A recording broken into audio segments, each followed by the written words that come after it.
Tonight I watched Mélanie Laurent's Respire. Came out last year. Mélanie Laurent, you'll 99% sure you'll remember from Inglourious Basterds. She's the proprietress of the movie theater, aka Au revoir Shoshana. That's her. But you should also remember her from Beginners, and if you haven't seen Mike Mills' Beginners, I know that's not a woman, but Beginners is amazing, and you should watch that. So anyways, this was, I believe, her directorial debut. It's based on a novel of the same name.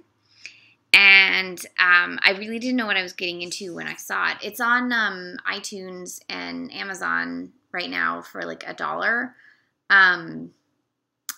Part of my French Film Festival, and I think it ends on the 10th, so you've got like a week to watch this movie, so watch it. It stars Josephine Japet and Lou Delager and Isabelle Carré. I'm using my French degree.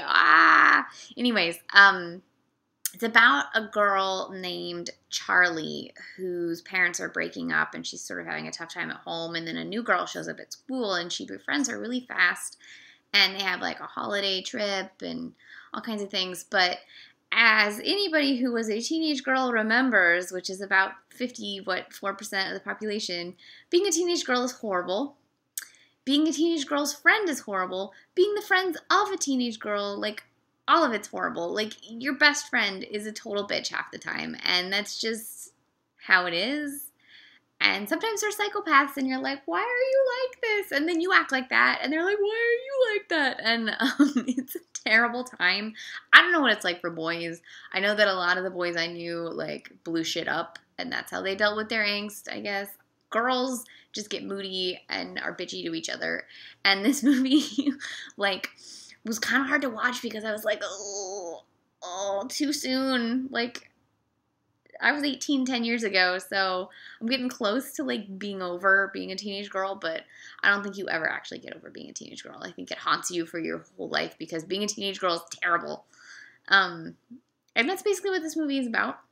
I don't really want to tell you the whole plot because it'll ruin it. It's one of those movies where you just need some bare bones and then go in not knowing what you're about to see because is really the impact comes from not knowing what's coming. Other than very, very, very accurate depiction of how horrible it is to be a teenage girl. The only thing that's missing from this movie was like a terrible menstrual cycle. Like that's the only thing that wasn't in this movie. No one wants to see that. Except for maybe avant-garde theater. The two girls that were in it were fantastic. I have not seen them in anything before. I definitely want Mélanie Laurent to make more films. She's a beautiful visual filmmaker. Her compositions were fabulous, and it was shot by Arnaud Potier. And there's no link on Wikipedia, so I don't know what else he's shot, but it looked really beautiful. One little directorial thing that I really loved was the one teenage girl, the friend of Charlie, whose name I'm now spacing on, Sarah. She has this, when you first meet her, when she comes to class the first time, she has this like green top on, and it's really, really cute, like lacy green top. And she wears it like 3 or 4 more times throughout the movie. And I really appreciate it when there's little attention to detail like that where it's like, yes, this character would rewear that shirt several times over a several month period. Like, that was good. I really liked that. Also of note, there's barely any men in this. Like, the dad is in it for like 2 scenes. And then there's a couple of dudes when they go camping, but they're like, you barely know their names, let alone see them. And then there's like 1 teenage boy and 1 teacher.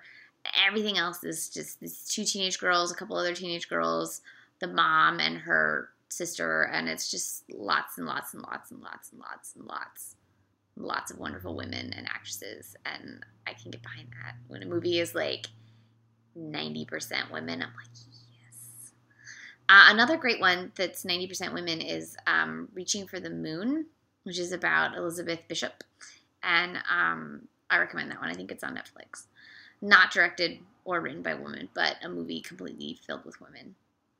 So yes, this was Respire. In America, it's called Breathe. Just call it Respire, by Mélanie Laurent. Came out last year. It's available on iTunes and Amazon rental for $1 right now, so you should just rent it and watch it. And then just be really glad that you're not a teenage girl anymore. And if you are a teenage girl and you're watching it, I don't know what to say, but you'll get past being a teenage girl someday. And you'll be really glad that those years are behind you. Yes. Yes, that's all I have to say.